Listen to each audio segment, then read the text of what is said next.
Inilah Pulau Singkep, sebuah pulau kecil di Indonesia. Tenang, damai, dan memikat. Tapi di balik keindahannya, ada ancaman besar yang perlahan-lahan menggerogotinya. Sama seperti halnya pulau-pulau kecil lainnya. Pulau ini bisa hilang dalam waktu dekat. Terdengar lebay? Sayangnya, ini kenyataan. Tahukah kamu? Lebih dari 700 pulau kecil di dunia terancam tenggelam akibat naiknya permukaan laut. Berdasarkan rilis data dari National Oceanic and Atmospheric Administration, rata-rata permukaan laut global telah naik sekitar 89 inci sejak tahun 1880. Rata-rata kenaikan muka air laut global saat ini sekitar 3,6 mm per tahun. Indonesia punya lebih dari 17.000 pulau, dan sebagian besar hanya setinggi beberapa meter dari permukaan laut.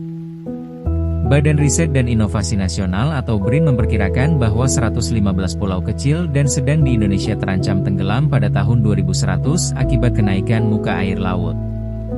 Pulau Singkep adalah salah satu dari pulau-pulau kecil di dunia yang terancam oleh kenaikan muka air laut, terutama pada kawasan pesisirnya. Namun bukan itu saja yang menjadi ancaman utama terhadap kelestarian pulau. Ancaman lain yang dapat memangsa kelestarian pulau kecil ini adalah maraknya aktivitas pertambangan. Dan ini belum banyak disadari. Mari kita dahulukan pembahasan mengenai tambang di kepulauan. Merujuk data dari Jaringan Advokasi Tambang, ternyata sudah banyak pulau kecil di Indonesia yang telah dikapling oleh izin usaha pertambangan. Bahkan hingga mencapai 35% daratan kepulauan Indonesia, belum termasuk konsesi minyak dan gas. Pertambangan ibarat koin yang memiliki dua sisi, satu menguntungkan dan yang lainnya merugikan. Dampak pertambangan di pulau kecil dapat menyebabkan kerusakan lingkungan, konflik sosial, ancaman penenggelaman pulau, dan berpotensi terjadinya pelanggaran terhadap aturan. Singkatnya, pemerintah diharuskan untuk mempertimbangkan opsi kebijakan yang lebih berkelanjutan dan berpihak pada kelestarian lingkungan dan kesejahteraan masyarakat. Kembali lagi di sini, di Pulau Singkep.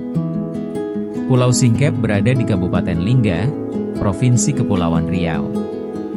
Beberapa tahun terakhir, garis pantainya bergeser, tanah terkikis, dan cuaca makin tak menentu.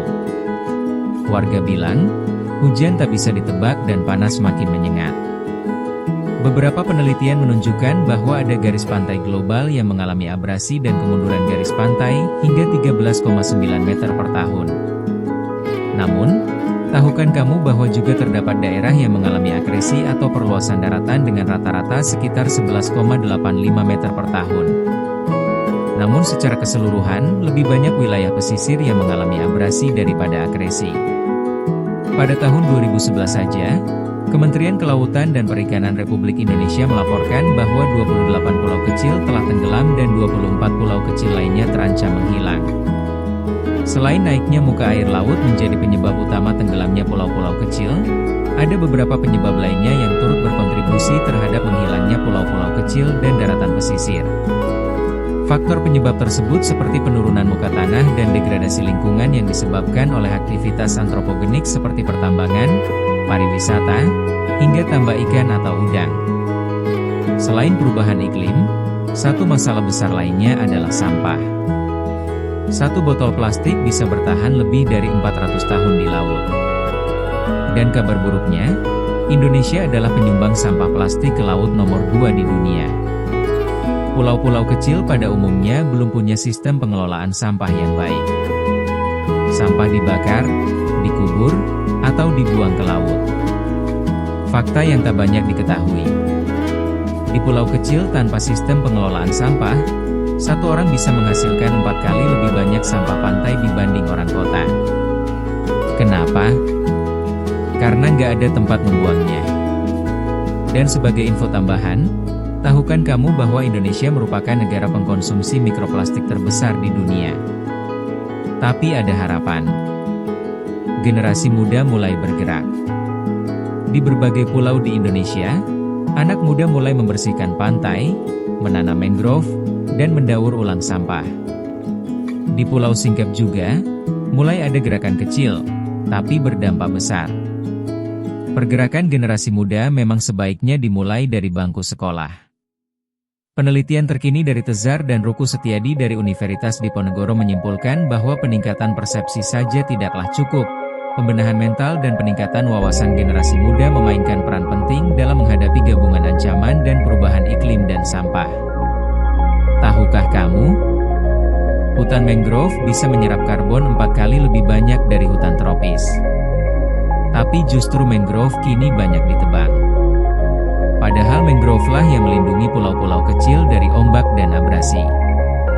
Lalu, apa yang bisa kita lakukan? Kita nggak perlu jadi aktivis atau pejabat. Mulailah dari yang sederhana. Kurangi plastik, pakai ulang barang, manfaatkan 2 sisi kertas, dan edukasi orang sekitar. Kalau kamu berwisata ke pulau, bawa pulang sampahmu. Bantu dukung gerakan lokal yang peduli lingkungan. Pulau-pulau kecil seperti ini bisa hilang begitu saja. Tapi kalau kita peduli, kalau kita bergerak, mungkin kita masih bisa menyelamatkannya.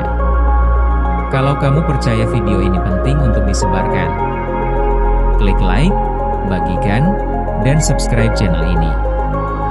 Mari ubah tontonan menjadi aksi nyata. Bersama, kita bisa menjaga bumi, satu pulau kecil dalam satu waktu.